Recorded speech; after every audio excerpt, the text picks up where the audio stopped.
So, you're looking to learn how to do the corrupted gauntlet. I'm going to just do a very quick guide here, or hopefully pretty quick, just to talk you through some tips that either will help you get to the boss itself more reliably, or maybe give you a couple of helpful pointers for when you're actually in the boss. So I'm just re-recording a quick section of the video because I realized I wasn't actually capturing my RuneLite sidebar. So very quickly, there are two plugins that are very helpful when you're running the Gauntlet. The first one is just the all-in-one plugin for the Gauntlet. And here we can basically set up a couple of icons to show above our chat box that will basically keep track of the resources that we're looking to gather in the raid. So I like to set this up with the following numbers. These might not be the same as some that you've seen in other guides, but these are the ones that tend to work quite well for me. So just running top to bottom, we've got our three resources that we need to make the armor. I've set this to 3 for each because that's what we need in order to make the tier 1 armor. And tier 1 armor is all we're going to need. And then the leaves, which are the ingredient that we need for the prayer potion, we're going to need 5 of those.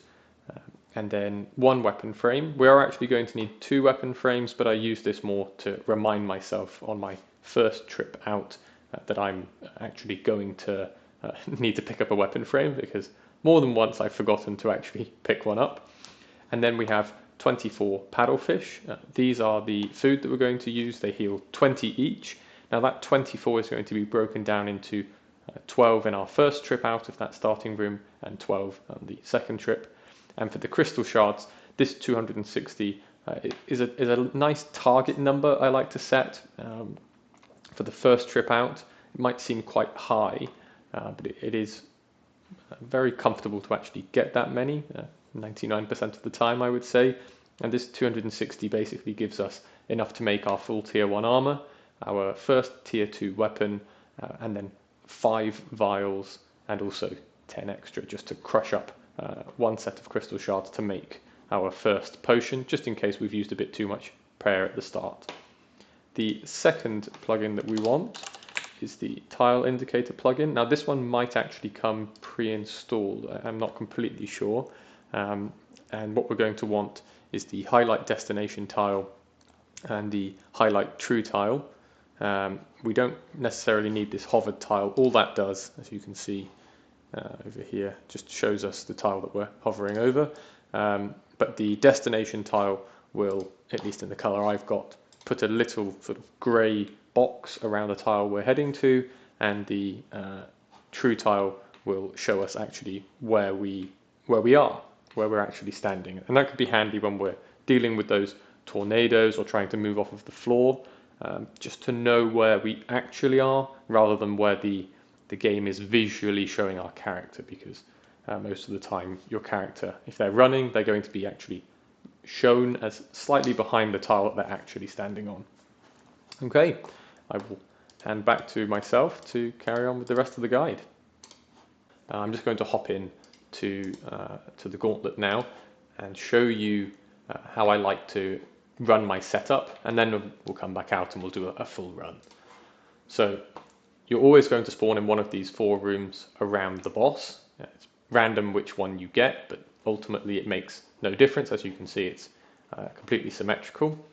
So I know there's a D method where you just simply go out around the start room, but oftentimes, especially when you're first learning, if you find yourself completing this D and not having the resources that you need, it can be a little bit stressful or confusing what to do then. You might end up wandering over here and suddenly you're miles away from your start room and your time is rapidly ticking away. So what I like to do instead is I like to go out of the start room and then I go out again, and what I'll do is I'll peek these outside rooms. Now, if I see a resource that I want in this outside room, I'm just going to go and grab it. I'm not going to ignore it and go around and hope I find it again. We're always going to take a resource if we need that resource and we see it, we're just going to go and get it. So it doesn't matter if you go either this way or this way, and vice versa if you're in one of the other rooms, but we are going to go sort of the longer side, so not this short way here. I'm going to go out, peek the side, and usually by the time we get back to here, we'll have everything we need. If not, we can just continue and come back up to the start room. And this is handy for two reasons. The first I've mentioned already, which is just gives you a pretty much 100% chance of finding the resources that you're looking for your armor and for your food. But also it allows us to pre-scout some of these outer rooms.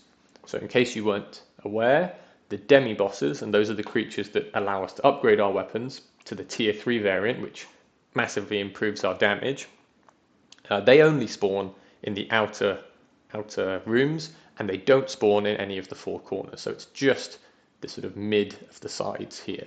So as you can imagine, by going out and checking like this, we already pre-scout 5 rooms just in gathering our first set of resources. And there's a reasonably high chance that we find at least some demi-boss that we're looking for. And in terms of those demi-bosses, when I mention the demi-bosses, we're talking about the dragon, the dark beast, and the bear. Each of them have a drop, which is effectively an upgrade for your weapon. The weapon itself needs to be tier 2 already, and then you can just add that upgrade to make it the best tier 3 version. So the dragon will attack you with mage and will drop the orb. The dark beast will attack with range and will drop the bowstring, and the bear will attack with melee and will drop the spike. For the purposes of this video, we don't really want to be considering going for that spike to make the halberd the melee weapon, just because it becomes a lot harder to dodge the tornadoes and the floor attacks when we're in the boss if we're using the halberd.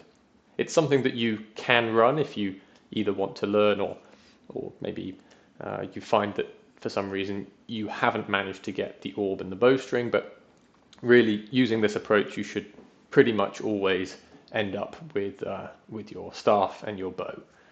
So it's useful to remember that each of the demi-bosses always will try and drop you their corresponding weapon upgrade, but what we can actually do is we can kill multiple of the same demi-boss. So we might kill 2 dragons. The first one will guarantee us an orb if we haven't already received one, but the second dragon will then drop us one of the other weapon upgrades that we haven't received yet. So it might be that we kill a dragon and then we kill a bear and then we find another dragon. That second dragon will be guaranteed to drop us a bowstring that we're looking for. So we don't necessarily need to go aggressively searching for that last demi-boss that we're looking for. It could be any selection of the 3. Now obviously in an ideal world we'd just kill 1 dragon and 1 dark beast and we'd be done with it, but if we find 2 bears, it might take us just slightly longer, but we don't need to stress too much. And that's really the main things that you need to know when you're doing the setup. I should just add that with the exception of the bear, the demi-bosses won't attack you with melee even if you're in melee range, so effectively each demi-boss will only ever attack you with its given attack style, no matter what you do. So you're pretty safe there just to throw on your protection prayer or corresponding protection prayer and take them down. Now, the Hunllef itself will attack you 4 times and then change its attack, and it will change its prayer against you every 6 attacks that you do. So we're always going to be slightly off with regard to what the Hunllef is doing, but actually there are a couple of nice additions that have been made over the last sort of 2 or 3 years to make this fight a lot easier than it was initially. So I actually play with my sound off, and I don't have any problems keeping track of what's going on. So Hunllef is always going to have protection prayer from 1 attack style above its head. The one it starts with is actually random, so in this case we have melee up, so because we're going for a staff and a bow, we could actually start with either of them, so it's not really a problem, but it's always going to hit you with range first. Range is always the attack style it's going to hit you with when you walk in the room, so we'll always throw up protect from missiles and go in like that. And if we're going with mage, we throw up our mystic might or augury if you have it, and for range, eagle eye or rigor. Now, something that can be useful is knowing when to actually go in, because once you're in the room and the boss is targeting you, it's going to be pretty planted in its place. So it's always good to have a bit of time left at the end. For instance, if I was ready with all of my supplies to go in and the Hunllef was stood like this, we'd probably want to wait a little bit for him to move over into one of the corners. Now the best setup is for Hunllef to be standing one tile away from each of the corner sides. But actually, if he's all the way in the corner, what we can do is we can move to the opposite corner, sort of 2 tiles out from here, and we can move then into the corner, and it will pull him diagonally out by 1 set of tiles. So that's pretty easy to manage there. When I'm in the fight, I like to keep the 3rd row out, and I always like to move back to be in line with the doors. That might be this one, it could be one over here. It really depends on which corner Hunllef is in when we go in, and I'll demonstrate that in a moment. And trying to get back to here as much as I can, it means that I don't have to move my camera. I can just keep it in one line, and all I'm focusing on is praying against Hunllef and moving away from those tornadoes and making sure I'm always attacking the boss as much as I can be.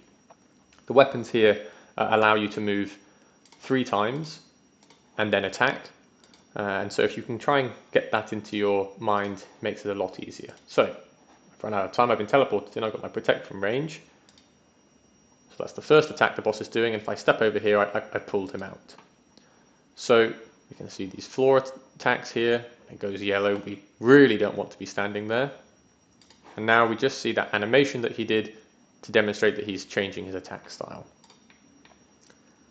And maybe, there we are, so he's shown us there. He can do a purple attack which will deactivate our prayer, and that will only ever happen when he's attacking us with mage. So just to be very clear, he will never do the purple deactivation attack when he's attacking you with range. But that purple attack can be the last attack that he does on his mage phase, so it's worth just keeping an eye to make sure that that he doesn't change to range at the same time as he's sort of deactivated our prayers. So if he knocks them off, we don't want to be putting protect from mage back up if he's switched to range.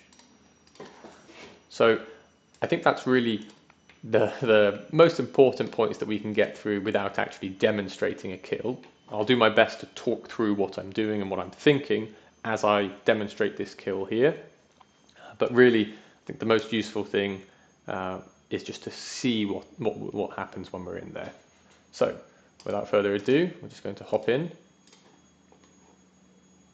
Okay, so I'm going to head out from on this longer side. Okay, we've been very lucky at the start, so we get 4 fish from each of these fishing spots. So actually, this room has just completely provided our first trip out of our fish. So I'm actually going to close this side menu, and we're just going to gather the fish up.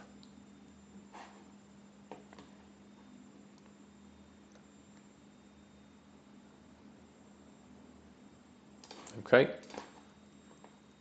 great. So we're going to grab some of this, the sort of cotton. This one doesn't require any tools, so we're not going to be dropping our tools just yet. Although, because we've gathered our 12 fish, we can drop our harpoon already. Okay, so we found a dark beast. This is a great start, actually. Just going to protect from range and move past. We've actually got more fish, so we can probably use these for our second trip. And you'll notice that I'm just actually running all the way around the outside.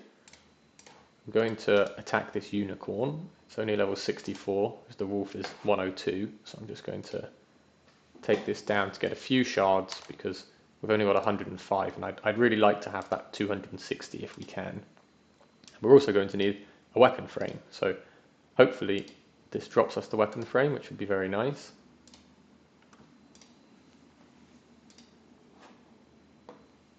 Okay, great, so we've got our weapon frame.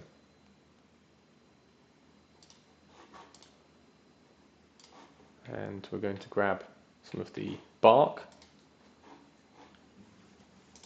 And we can drop the axe. I'm actually just going to kill one more rat, as we are a little bit lower on shards than I would probably have liked us to have been.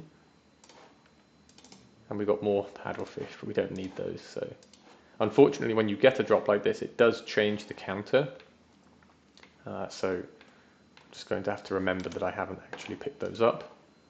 And all we're looking for now is the mining, and we found a dragon. I mean, that's a perfect start. We have the 2 demi-bosses that we're looking for. So what I'm doing now is just working my way back to that initial room. I think I might actually kill a scorpion here, just to get a few more shards. And we've got plenty of time, just under 5 minutes left. We've got all of our food, a couple of the leaves, and we're just missing more paddlefish. Wow. Okay, we still haven't found the ore, and there it is. Okay, just got to remain calm when you're doing this. Just keep looking, don't get too stressed out. Going to drop the pickaxe, grab another root, and that's 3. I'm going to drop the pestle and mortar because I can get another one, and I'll grab a 4th. So let's head back into the start room and see what we've managed to gather. So we've gained 4 leaves, our weapon frame, 3 of each resource, at least 260 shards, and 12 fish. So we're going to come over to our singing bowl. We're going to make a tier 2 bow. We're going to make our full armor, and I like to make 5 vials. You don't technically need this many, but it's just a lot easier. And then we're going to pick up our pestle and mortar that we dropped already, and our harpoon, because we're going to need those. So we're going to fill up our vials and then cook our fish. There's a little mechanic where you're adding the leaves to the vial, which is that the first 2 that you do are actually faster. So what I can do is do 2, go back to cooking, and then do 2 more. Now we've got our unfinished potions. I'm just going to make our 5th one. We have our unfinished potions, but those are no good, so we need to grind up the shards, and it's 10 shards grind up into the 10 dust, and you need 10 per vial. So we actually have all that we need now. So what I'm going to do is just drink that first one, and I'm probably taking a hit here. That's okay. Just have to grab a couple of the fish that we dropped earlier, so it's not a problem.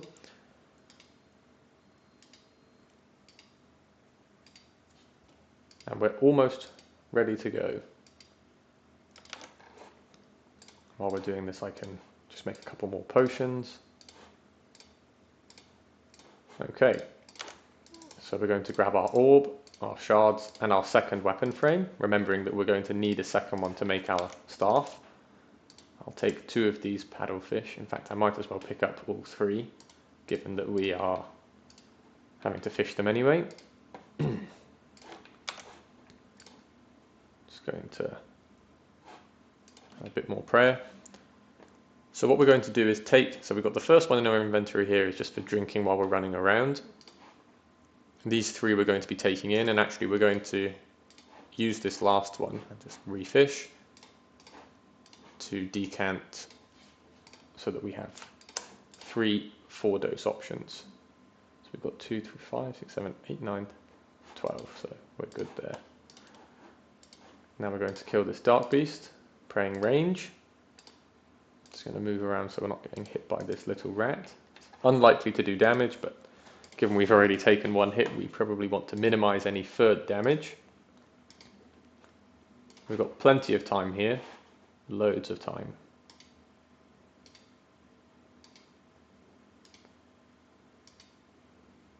Okay, and we're going to take the shards and the bowstring, and now we can use our teleport seed.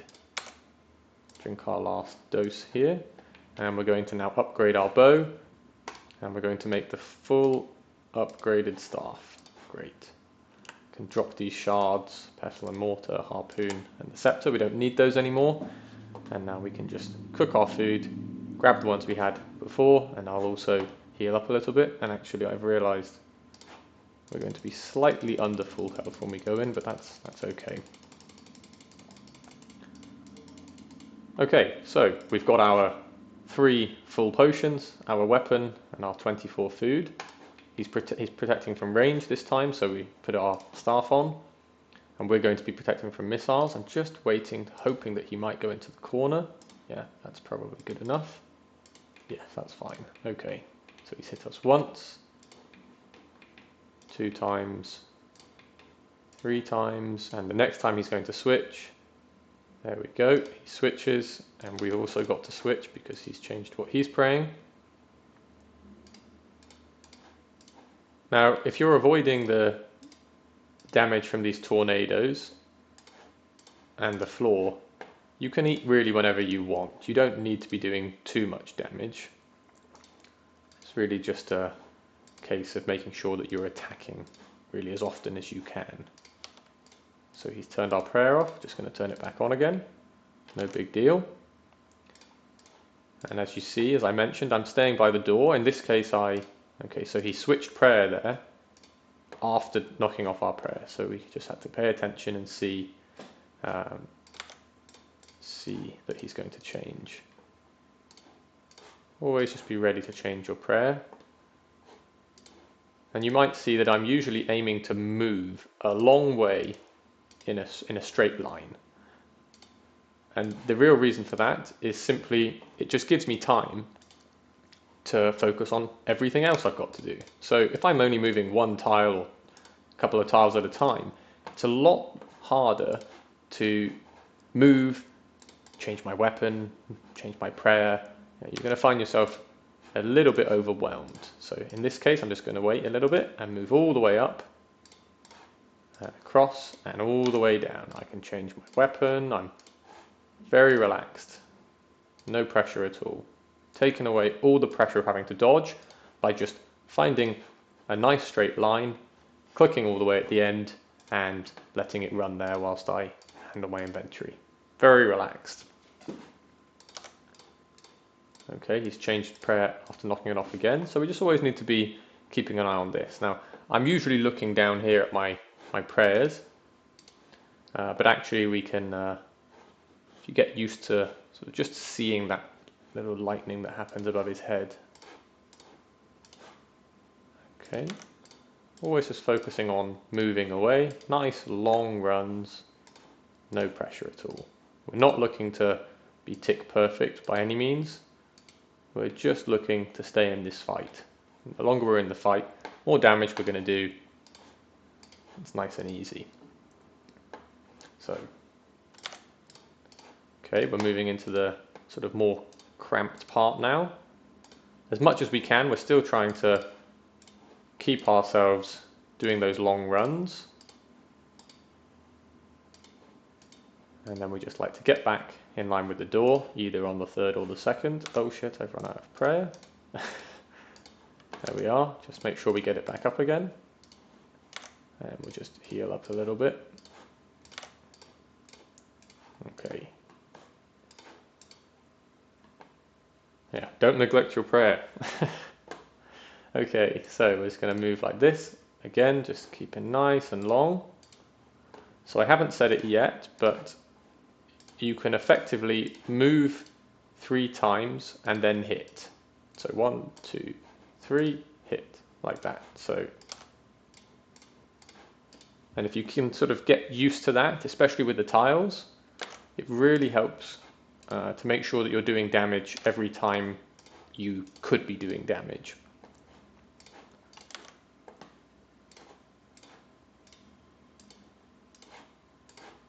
Remembering to just keep moving as much as we can, keep away from those tornadoes. Sometimes you just won't be able to attack, and that's okay. We don't need to be perfect. We just need to make sure that we're alive.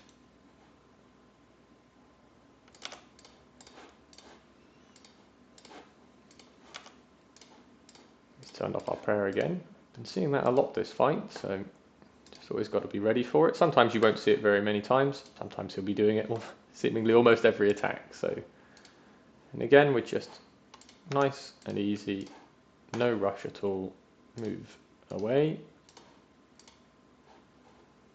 Those long lines are very helpful.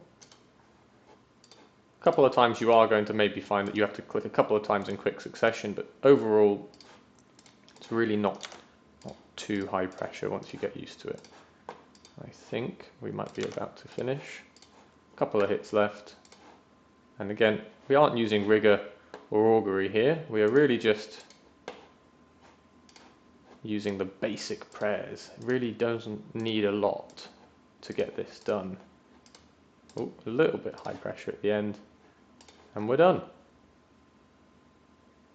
So, I hope this has been useful for you. I can appreciate that maybe there's a lot that I've thrown at you just there, and might be a few things that I haven't perfectly gone over. So I think it's always worth seeing how a few other people have done their guides, and maybe try and blend together some things that you might find useful from this guide with some things you've seen from other people. So yeah, if you have any feedback, I would be very appreciative of hearing.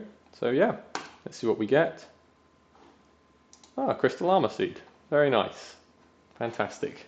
Right, well, best of luck, and hopefully you can get your own. Thanks.